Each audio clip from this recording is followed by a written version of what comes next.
psychiatrist. Go talk to Llewellyn. Llewellyn studies in Zurich. I can't stand it. What am I going to do? I'm in some kind of a nightmare. Gotta help me. Help me! Help me! Helen, sodium amytal. Help me! Help me! Help me! I can't.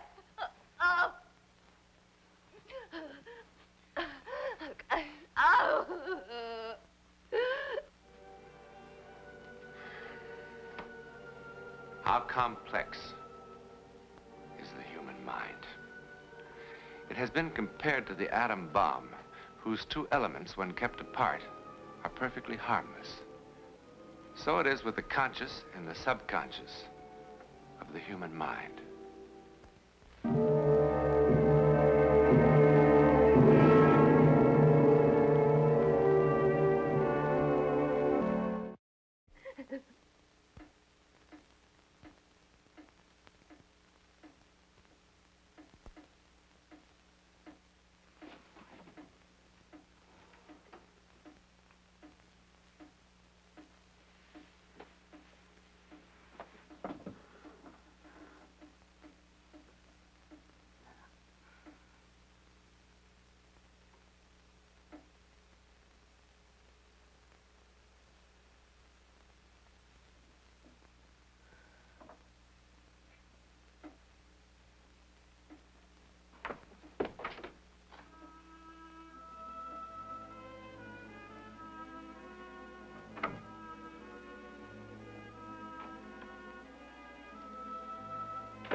Welcome back. How long was I asleep? But 40 minutes? Someone locked me in. Not someone. You. Don't remember that.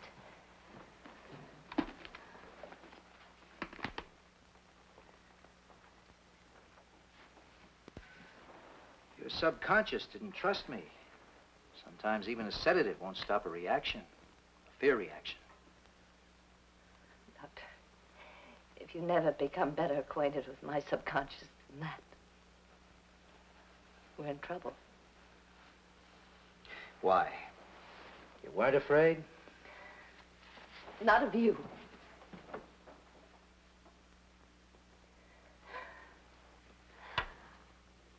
If I can't be calm, I can at least be accurate.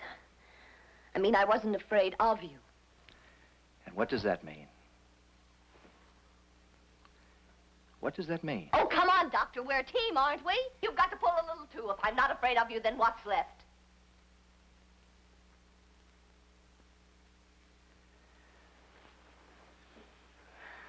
Oh, don't call the nurse. I'm all right, really. I wasn't going to.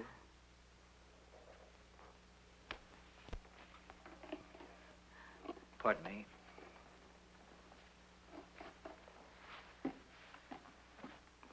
Tape recorder. Unless you mind. Do as you please. I don't care. So, if you weren't afraid of me, I suppose you were afraid for me. Is that right? I was in some kind of danger, in your opinion. Yes. Physical danger? Doctor, I've got to tell you something. And if you laugh at me, I don't know what I'll do. I wouldn't think of laughing. I was afraid I'd get so mad at you, I'd wish you dead and you'd die.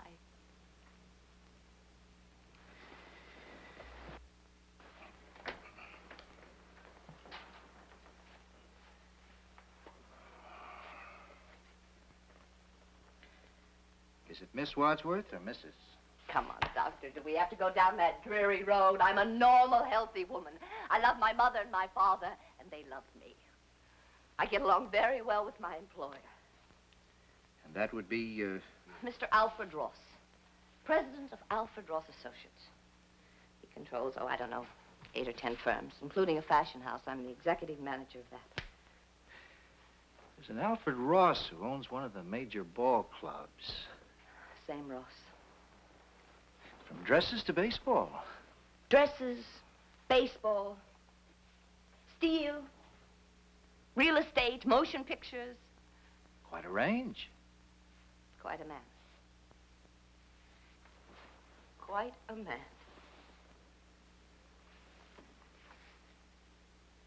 I see you have a master's degree. Romance languages I studied in Paris. Is that where you became interested in dress designing?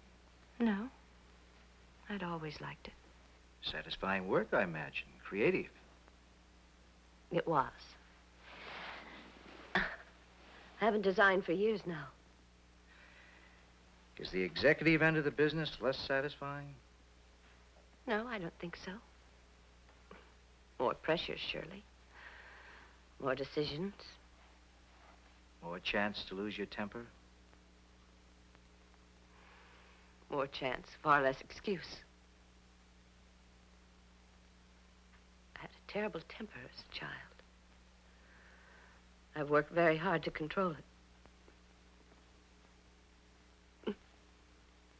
In all the years I can remember, I've only lost my temper twice. Once here.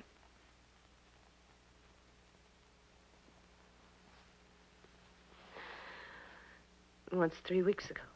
And what happened 3 weeks ago?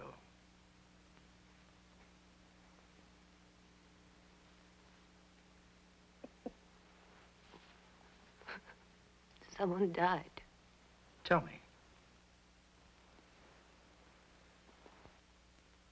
Tell me.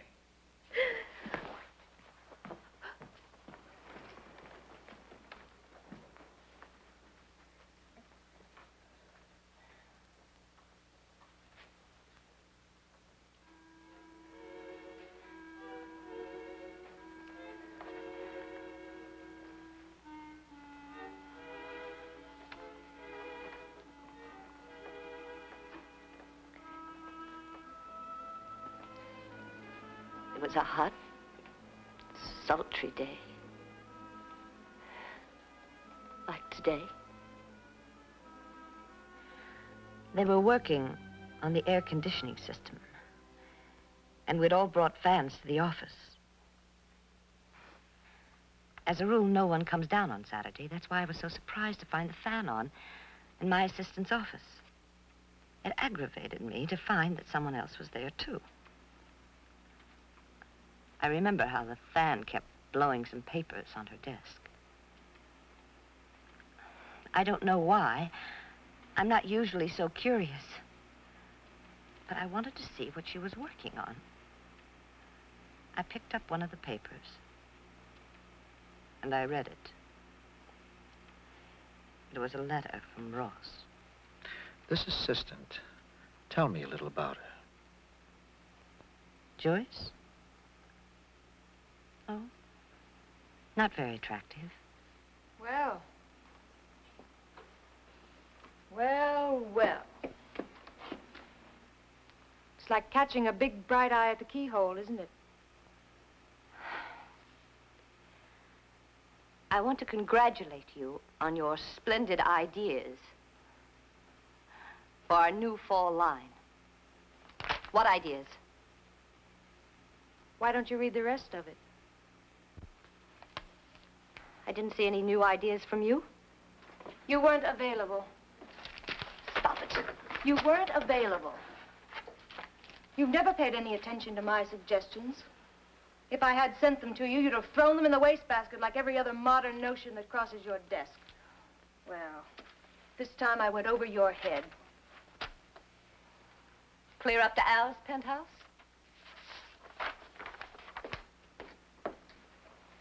It's a lovely penthouse.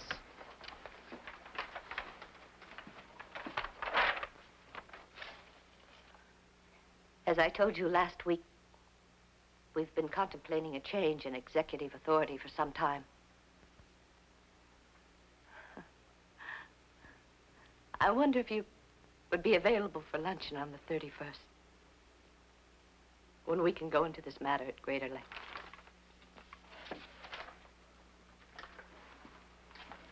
The world turns, dear. If you can't hang on, then step off gracefully. Why, you vicious little slug. Get out. Right now. My thick-legged little campus queen.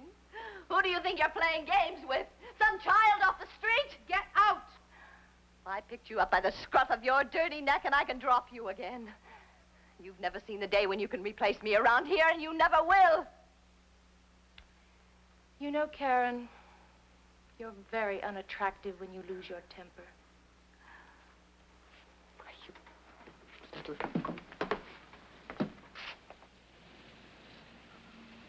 Luncheon on the 31st. I hope you die before you get there. I hope you die. Die, die, die, die.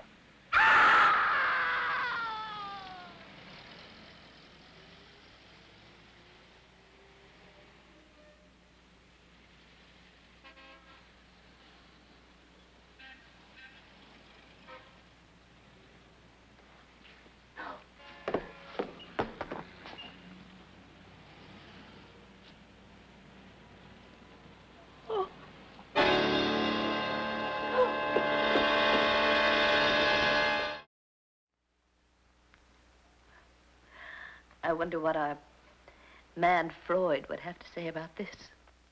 I think he'd be most interested and sympathetic.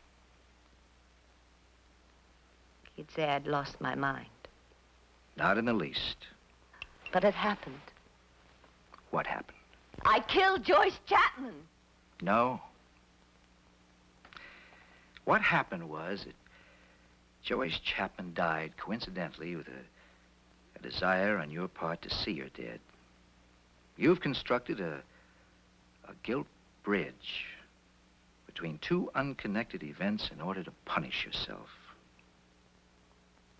I don't see that they're unconnected at all.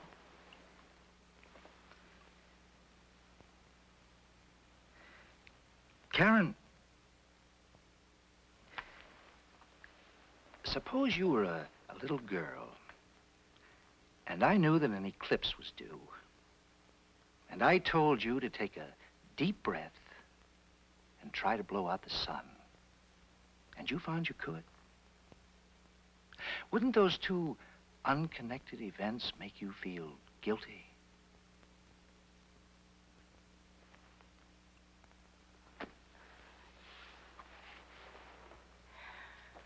It does feel like I have been some kind of a nightmare.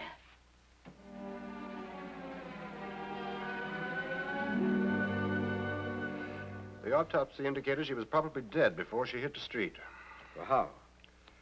We found a ruptured cerebral aneurysm at the base of the brain, the circle of Willis.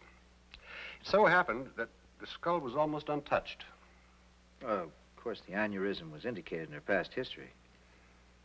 Well, no. May I see this? But an artery just doesn't suddenly dilate. Apparently this one did. Any sign of prior injury or disease? I'm just telling you what we found, Doctor.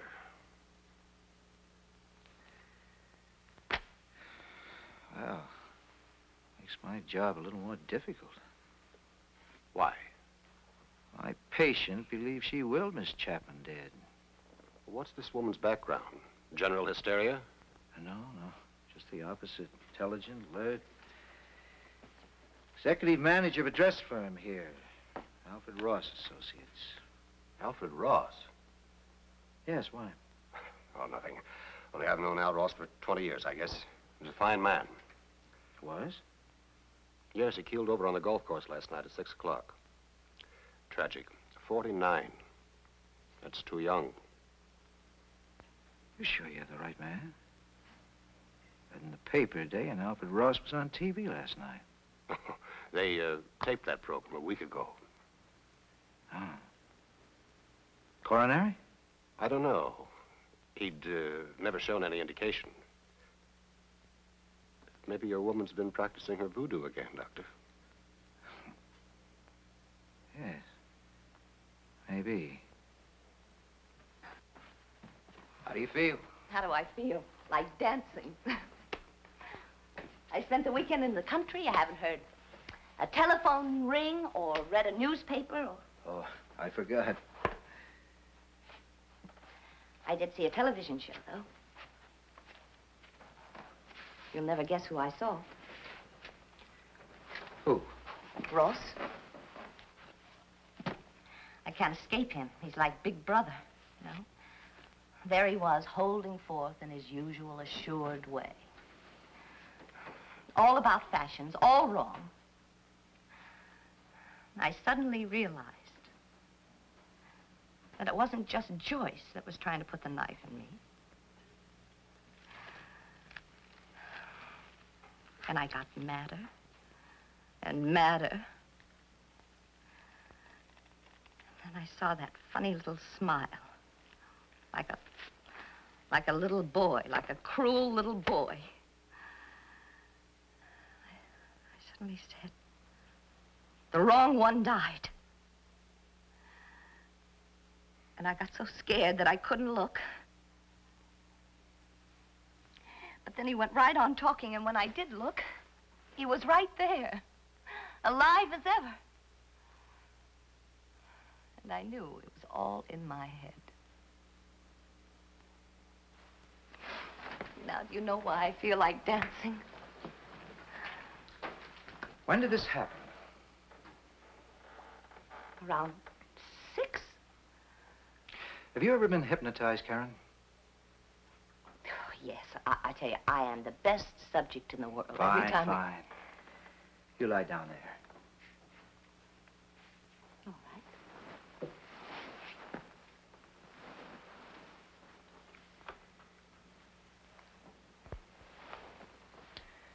Karen, concentrate on this pen. Think of nothing but the pen. Now close your eyes. Relax. Relax. Go to sleep. Karen, you told me that you've always been afraid of losing your temper. Tell me the first time you lost your temper.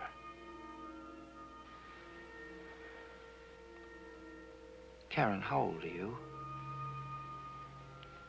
7. Where are you? Attic. Are you alone?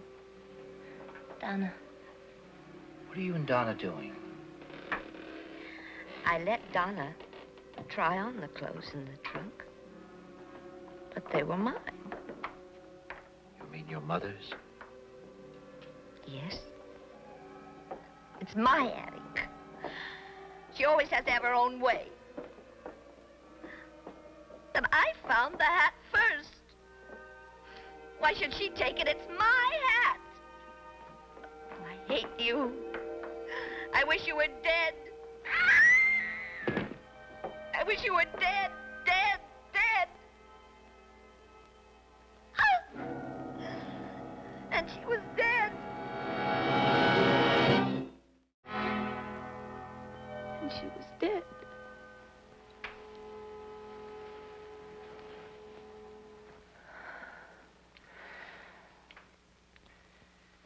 I'm sorry I had to put you through that. But we found the link we needed.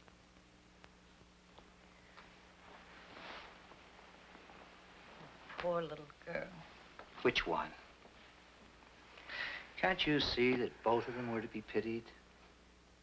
All your life you've believed subconsciously that you caused Donna's death. You didn't. Look at it now through adult eyes. You didn't shout, her dead, or Will her dead. It It was an accident. You say that. It was an accident. It was. It was an accident. Nothing happened to Al Ross, did it? Did it? Karen. I'm going to tell you something because I don't want you to walk out of here and discover it yourself. Tell me what? Alfred Ross apparently had a heart condition. That's not true.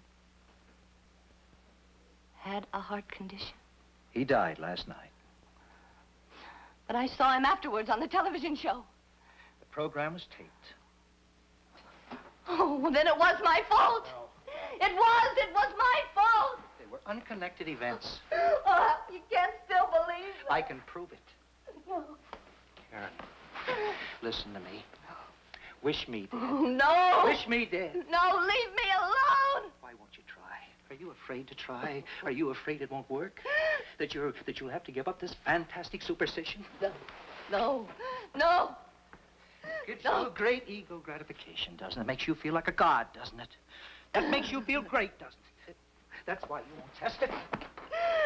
Karen, you've got to give up this crutch now. Karen, listen to me. Think of loyalty. Oh. Why is it always a one-way street with you? Why can't you return it to your friends, your doctor, anybody? Oh, I know what you're trying to do. Listen to me. Look at me. I am not going to hate you. Say it. No. Wish me dead. No. Be quiet. Or what? You'll buy a wax doll and stick pins in it? You'll utter your abracadabra at me like a 20th century witch? Stop it. Say it yourself and stop me. Say it! I'm so tired. I wish I were dead.